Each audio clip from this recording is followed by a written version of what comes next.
నమస్తే welcome to our channel నేను మిషాల్ని YCP నేత విడతల రజని వాళ్ళ పిఏ శ్రీకాంత్ రెడ్డి మొన్న అరెస్ట్ అయింది మనం చూస్తూనే ఉన్నాం ఈ నేపథ్యంలోనే అరెస్ట్ చేసే ముందు అంటే వాళ్ళని పోలీసుల్ని ఎదుర్కొంటుంది విడతల రజని ఆయనదేం తప్పు లేదన్నట్టు ఆమె ఎదుర్కోవడం మనం చూస్తూనే ఉన్నాం అయితే ఈ నేపథ్యంలోనే చూసుకుంటే సిఐడి మీదే ఆమె దూకుడు పెంచింది అయితే మరి ముఖ్యంగా చూసుకుంటే వాళ్ళే నా మీద ఎదురు తిరుగుతున్నారని చెప్పి వాళ్ళు కార్యకర్తలు కావచ్చు ప్రతి ఒక్కరు వాళ్ళు మాట్లాడుతుంది మనం చూస్తూనే ఉన్నాం దీని మీద పూర్తిగా విశ్లేషించడానికి మనతో పాటు స్టూడియోలో ఉన్న సీనియర్ జర్నలిస్ట్ డివి శ్రీనివాస్ గారు ఉన్నారు వారిని కొన్ని విషయాలు మనం తెలుసుకుందాం నమస్కారం సార్ నమస్తే సార్ ఇది ఎట్లా చూడాలి సార్ వైసీపీ నేత విడతల రజని పిఎస్ శ్రీకాంత్ రెడ్డి అరెస్ట్ చేస్తుంటే ఆ సిఐ మీద అంటే ఆమె ఏం మాట్లాడుతుంది నా మీదే దౌర్జన్యం చేస్తున్నారు అన్నట్టు ఆమె విమర్శిస్తుంది ప్రతి ఒక్కరు సార్ వాళ్ళ కార్యకర్తలు ఉన్న వాళ్ళందరూ ఇటు భూమా కరుణాకర్ రెడ్డి కావచ్చు మరి ముఖ్యంగా చెప్పాలంటే కార్యకర్తలతో సహా అంటే వాళ్ళు విమర్శించడం ఇది ఎంతవరకు వాస్తవం సార్ దీని మీద మీ స్పందన ఏంటి ఇప్పుడు శ్రీకాంత్ రెడ్డి కేసు అది పక్కన పెట్టాడు ఇప్పుడు రజనీ పైన కేసు పెట్టారా లేదా ఇంతవరకు చిలకలూరుపేట సిఐ ఫిర్యాదు చేయలేదా తన విధులకు ఆమె ఆటంకం కల్పించిందని అతన్ని అరెస్ట్ చేయడానికి వెళ్తుంటే నన్ను అడ్డుకుందని ఇవాళ పోలీస్ ఆఫీసర్ కేసు పెట్టాలి మరి రజనీ పైన ఇప్పుడు ఆ కేసు పడితే ఇప్పుడు ఆ కేసులో ఆమె అరెస్ట్ అవ్వాలి గతంలో మనం చూసాం ఏది గోరంట్ల మాధవ్ అక్కడే గుంటూరులోనే అక్కడ పోలీసుపై దాడి ఆ చేబ్రోలు కిరణ్ని అరెస్ట్ చేసి వెళ్తున్నటువంటి ఆ వాహనాన్ని వెంబడించటము ఇప్పుడు సేమ్ ఎపిసోడ్ ఇక్కడ కూడా అతను మాజీ ఎంపీగా అతను ఎలాంటి పని చేశాడు జైలుకి ఎలా వెళ్ళాడు ఈమె మాజీ మంత్రిగా ఏది పోలీసులను అడ్డుకోవడం పోలీసులు అరెస్ట్ చేయడానికి వీల్లేదనడము అసలు ఆమె ఏంటి అతను తీసుకుని వెళ్ళిపోయింది శ్రీకాంత్ రెడ్డిని తన వాహనంలోనే ఉంచుకుని ఆమె వెళ్ళిపోయింది అంటే ఇవాళ ఇప్పటివరకు రజనీ పైన కేసు పెట్టకపోవడం మనకి కూటమి ప్రభుత్వం పైన ఇవాళ సందేహాలు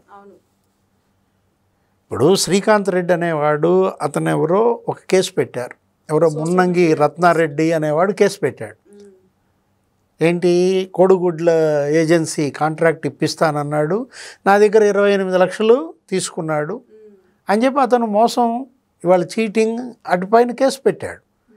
ఆ కేసులో అతను అరెస్ట్ చేయడానికి వెళ్తే ఇప్పుడు ఆమె అతనికి రక్షణ కల్పించడం ఏంటి అతను వాహనంలో ఉంచుకుని లేడని అబద్ధం చెప్పడం ఏంటి మీ వాహనంలో అతను ఉన్నాడు అతను మేము తీసుకెళ్తామంటే పోలీసుని అనుమతించకుండా ఆ డోర్ మూసేయడం ఆ సిఐని అరెస్ట్ చేయనీయకుండా అడ్డుకోవడం ఇవాళ విధి నిర్వహణకి అడ్డుపడింది ఎవరు ఇప్పుడు అధికారి ఆయన బాధ్యతలు ఆయన నిర్వహిస్తుంటే నువ్వు పౌర విధిగా నువ్వేం చేయాలి సహకరించాలి పోలీసు అధికారికి కోర్టులు అదే కదా చెప్తోంది విచారణకు సహకరించండి అని కోర్టులేమో అసలు కింద కోర్టు నుంచి సుప్రీంకోర్టు దాకా వీళ్ళకి తలంటు పోస్తున్నాయి వీళ్ళేమో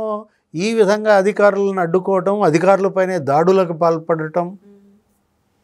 జగన్మోహన్ రెడ్డి అయితే అసలు పోలీసులను బట్టలు తీసి కొడతానంటాడు గోరంట్ల మాధవ్ అయితే అసలు కొడతాడు ఇప్పుడు ఇవాళ అదే పని ఈమె ఎవరు రజని ఇప్పుడు రజనీకి వాళ్ళ మద్దతుగా వాళ్ళందరూ విమర్శలు చేయటం ఎవరు భూమన కరుణాకర్ రెడ్డి అంబటి రాంబాబు లేకపోతే పేర్ని నాని శైలజానాథ్ ఇక రేపో మాపో జగన్మోహన్ రెడ్డి అంటే ఇవాళ తప్పు చేసింది ఎవరు ఒక నిందితుడిని అరెస్ట్ చేయటం పోలీసుల బాధ్యత సహకరించాల్సింది మీరు అది సహకరించకుండా ఇప్పుడు ఏంటి ఈ ఇష్యూ ఒక్క శ్రీకాంత్ రెడ్డి మీద ఈ ఒక్క కేసే కాదు సరే అరెస్ట్ అయ్యాడు బెయిల్ కూడా వచ్చింది పిఆర్ఓని అరెస్ట్ చేయడంలో ఆమె ఈ విధంగా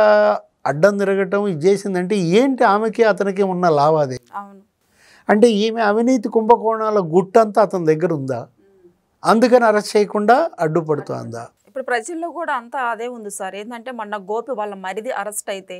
ఒక్కటి సమాధానం ఆమె మాట్లాడటానికి కూడా ముందుకు రాలేదు మీడియా ముందుకు రాలేదు ఇప్పుడు శ్రీకాంత్ రెడ్డి పోలీసులు తీసుకెళ్తుంటే ఆమె అడ్డుకోవడం ఈ రెండింటి మధ్య విమర్శలు గుప్పిస్తున్నారు అంటే ప్రజల్లోనే విమర్శిస్తున్నారు ఎందుకు వాళ్ళ మరిది గోపి అరెస్ట్ అవుతుంటే ఏం మాట్లాడలేదు ఇప్పుడు శ్రీకాంత్ రెడ్డి అరెస్ట్ అవుతుంటే ఎందుకు ఏమంత సీరియస్ అవ్వాల్సిన అవసరం ఏముందానని ఇప్పుడు ప్రజలు ఆవేదన సార్ ఇది అంటే ఇవాళ రజని లేకపోతే ఆమె మరిది ఆ పిఏ రామకృష్ణ వాళ్ళు అసలు గత 5 ఏళ్ళు అక్కడ చేసిన అరాచకాలు, చిలకలూరిపేటలో అక్రమ వసూళ్ళు, అవినీతి కుంభకోణాలు, వీటిపైన కదా ఈ కేసులన్నీ కూడా. ఇప్పుడు ఆ శ్రీనివాస బాలాజీ క్రషర్స్, ఆ క్రషర్స్ అతను కేసు పెట్టాడు, ఆ చలపతిరావు, ఆ శ్రీనివాస్, వాళ్ళిద్దరిని ఈమె అప్పట్లో వేధించడం, 10 కోట్లు లంచం అడిగిందని, లేకపోతే జాషువా ఆయనతో బెదిరించిందని, అప్పటి విజిలెన్స్ ఎస్పీగా ఉన్నటువంటి జాషువా వెళ్ళి ఆమెతో మాట్లాడుకోండి, అదేదో సరి చేసుకోకపోతే 50 కోట్లు ఫైన్ వేస్తానని ఆయన బెదిరించటం, ఆమె 10 కోట్లు, ఇతను 50 కోట్లు ఫైను. ఇది తట్టుకోలేక వాళ్ళు వెళ్ళేదో 2 కోట్లు సమర్పించారు. మళ్ళా గోపికి 10 లక్షలు ఇచ్చాం, లేకపోతే ఇతనికి 10 లక్షలు జాషువాకి ఇచ్చామని 2,20,00,000 కేసు. మొత్తం ఆధారాలు ఇవాళ జాషువా వాంగ్మూలం ఇచ్చారు. జాషువా ఏమని చెప్పాడు, వీళ్ళ మధ్య ఏదో గొడవలు ఉన్నాయండి, వీళ్ళు ఏదో తెలుగుదేశం వాళ్ళు, వీళ్ళు కోడెల శివప్రసాద్ విగ్రహం ఏదో పెట్టాలనుకున్నారు అక్కడ, దానికి ఏం అడ్డం పడింది, చివరికి వాళ్ళు వాళ్ళ ఇంట్లో పెట్టుకున్నారు ఆ విగ్రహాన్ని. అప్పటి నుంచి వీళ్ళ మధ్య ఈ వేధింపులు, ఈ టార్చరు అని ఎవరు, జాషువా. ఇవాళ జాషువాకి ఆయనకు అసలు 2030 దాకా ఉంది సర్వీస్. అంటే ఏ స్థాయికి వెళ్ళాల్సినాడు ఇవాళ ఈ కేసుల్లో ఇరుక్కుని అతను మరి దోషి అయిన పరిస్థితి. అంటే ఐపీఎస్ల జీవితాలతో వీళ్ళు ఎలా ఆడుకుంటున్నారో ఇక్కడే కనపడుతుంది. వీళ్ళ వల్ల వాళ్ళు కేసుల్లో ఇరుక్కున్న పరిస్థితి. ఇప్పుడు రజనీ ఈ ఒక్క క్రషర్సే కాదు, నీకు అక్కడ అనేక మంది దగ్గర ఏదో రైతులు కేసులు పెట్టారు, పసుమర్రు రైతులు కేసు పెట్టారు, ఎడ్లపాటు రైతులు కేసు పెట్టారు, మా దగ్గర వసూళ్ళు చేశారు, ఇట్లా 1,16,00,000 నువ్వు వసూలు చేసావా లేదా? నువ్వు వసూలు చేయకపోతే మరి 80 లక్షలు తిరిగి ఎందుకు ఇచ్చావు? వాళ్ళు నువ్వు 80 లక్షలు ఇచ్చిన తర్వాత వాళ్ళు కేసు ఉపసంహరించుకున్నారు. ఆ తర్వాత నువ్వు గుంటూరులో పోటీ చేసావు, గెలుస్తా, మళ్ళీ మంత్రి అవుతా, మీ డబ్బులు మీకు ఇస్తామని వాళ్ళు మళ్ళీ డబ్బులు ఇవ్వలేదు, వాళ్ళు ఇప్పుడు మళ్ళీ కేసు పెడుతున్నారు. వీళ్ళందరి పేర్లు కృష్ణదేవరాయలు బయట పెట్టాడు. ఎడ్లపాడులో అదే, ఇక్కడ అదే, ఇక్కడ 50 ఎకరాలు, అక్కడ 150 ఎకరాలు. అంటే రైతుల్నే ఇంతగా ఆమె ఇబ్బంది పెట్టిందంటే అదే కాదు, అసలు నువ్వు చిలకలూరిపేట టికెట్ అమ్ముకున్నావని. అతను ఎవరో మల్లెల రాజేష్ నాయుడు, అతను అసలు బహిరంగంగా వైసీపీ స్టేజ్ మీద మాట్లాడాడు. ఏది, ఈమె నా దగ్గర 6 కోట్లు తీసుకుంది, సజ్జల రామకృష్ణారెడ్డి పంచాయతీ చేశాడు, 3.5 కోట్లు ఇచ్చారు, ఇంకా 2.5 కోట్లు ఇవ్వాలి అని ఎవరన్నారు? మల్లెల రాజేష్ నాయుడు. దానిపైన సజ్జలు ఎందుకని ఖండించలేదు? అది వాస్తవం కాబట్టే మరి ఆ రోజు సజ్జల ఆ రోజే ప్రెస్ మీట్ పెట్టి తిట్టచ్చు కదా. అంటే ఎలా ఈమె అసలు అక్రమ వసూళ్లకు పాల్పడింది, ఏ విధంగా అవినీతికి పాల్పడింది నీకు కళ్ళ ముందు ఈ కేసుల రూపంలో కనపడుతుంటే, ఆమెకు వత్తాసుగా పేరుని నాని బీసీ మహిళ అంటాడు, భూమన కరుణాకర్ రెడ్డి అసలు ఇక్కడ రాక్షస రాజ్యం నడుస్తోందంటాడు, శాంతి భద్రతల సమస్య అంటారు ఒకళ్ళు రెడ్ బుక్ రాజ్యాంగం అంటారు.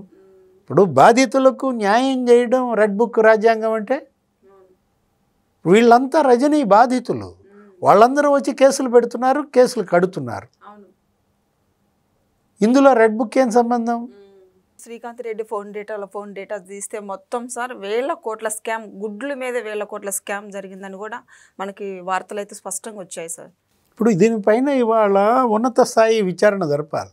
అసలు ఈ రజనీ యొక్క అక్రమ వసూళ్ళు, ఆమె చేసినటువంటి అవినీతి పైన ఒక సిట్ వేయాలి, ఒక స్పెషల్ ఇన్వెస్టిగేషన్ టీం వేస్తే తప్ప చిలకలూరిపేటలో ఏం జరిగింది అనేది బయటకు రాదు. ఎంతెంతమంది దగ్గర ఏదో బార్ అండ్ రెస్టారెంట్ల దగ్గర వసూలు చేసిందని, అసలు మొత్తం ఆ క్లాత్ షోరూములు అందరూ ఈమె ఇంటికి వెళ్ళి చీరలు ఇవ్వటం, లేకపోతే మీ షాప్ నడవదని వాళ్ళకి బెదిరింపులు, ఆ జ్యువెలరీ షాపుల వాళ్ళకి వేధింపులు. అంటే అసలు ఎన్ని వసూళ్ళకి ఆమె పాల్పడింది, వీటన్నిటిపైన ఇవాళ లోతైన విచారణ జరిపితే తప్ప వాస్తవాలు బయటికి రావు.